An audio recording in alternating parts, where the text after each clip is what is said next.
MBN Broadcasting Network, Voice of Youth, Trusted News, serving straight news, no bias, no filters. This is CDR Tanza 11.1. CBR Tanza 11.1. Empowering the youth, delivering the truth.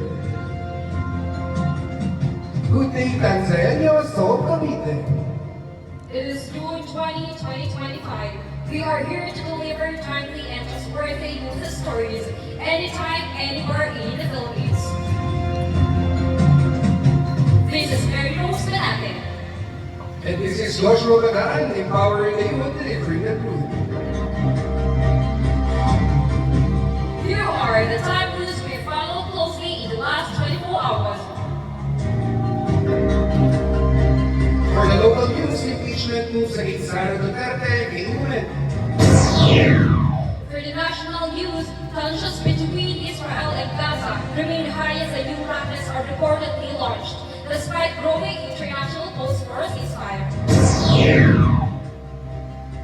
In sports, Carlos Yulo returns with gold and 3 silvers. Alas, Pilipinas shines with historic silver finish.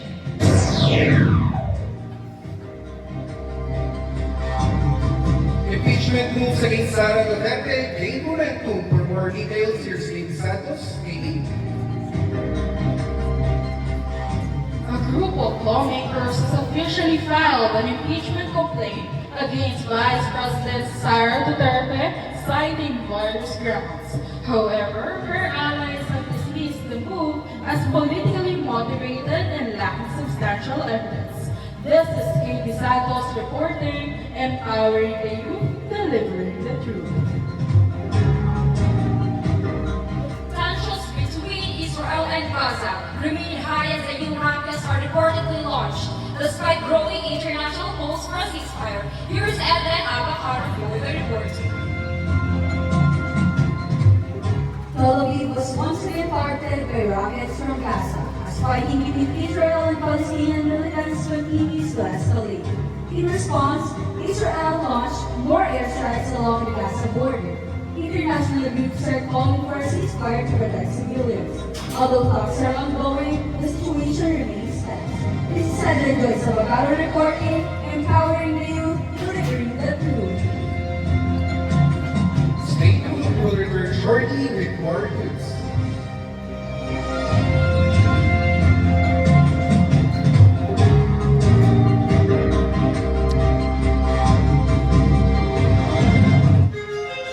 Are you ready for something bold, spicy, and always classy? Get ready, Cavite! Introducing this season picante, sempre elegante, the one and only CBS Litanza, authentic Bicoleano, where Fury Bicolano flavor meets Italian elements. It's not just food, it's a flavorful experience brought to you by the passionate students of CBS Litanza. Serious Youth Dancer bring the primo, and right now, we bring the time. Time check at 7 a.m. Brought to you by Inciso, Picante, Siyempre Elegante, Biculiano. We're back, you're still listening in CDR Tanza 11.1, empowering the youth, delivering the truth.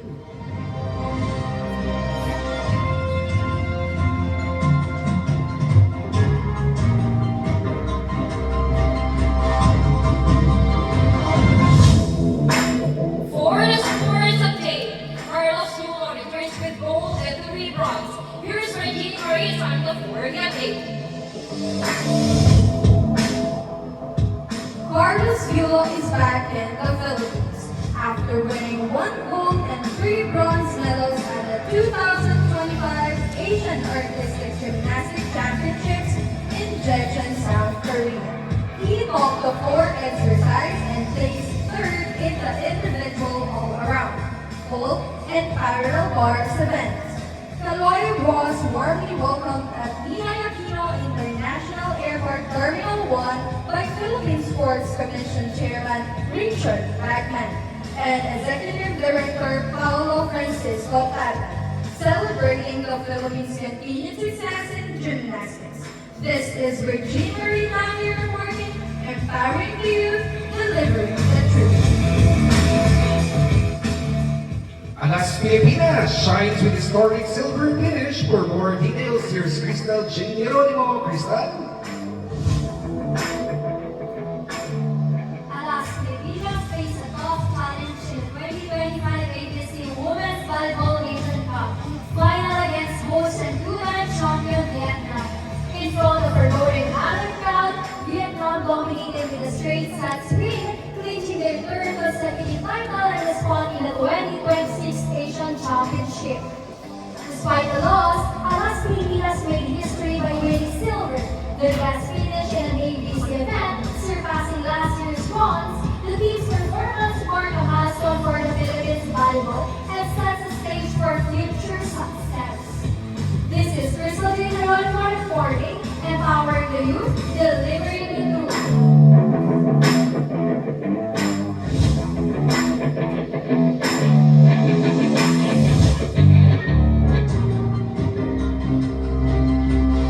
And thus, the top news update for today.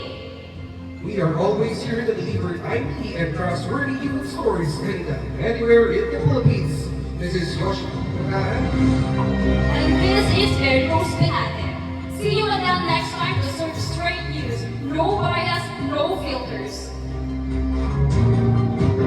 This is City Art and Side 11.1, empowering the youth, delivering the truth.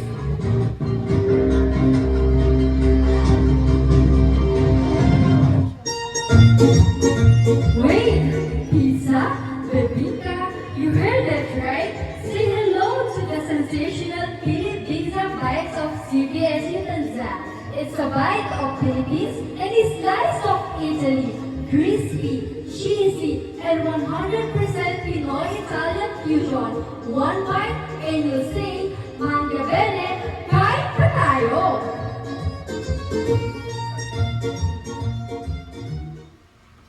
Now that's the bite worth craving. And speaking of bites,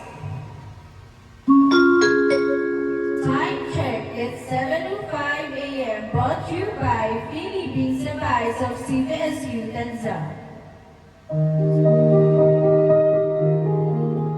Cecilia, this relationship won't work anymore. Please, Alfredo, I'm begging you. Don't leave me.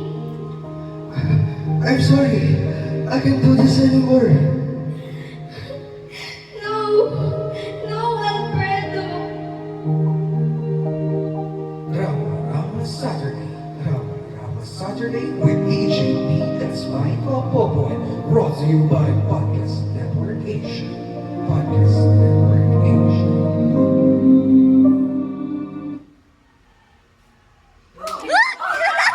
Sir, nandito ako sa likod, sir.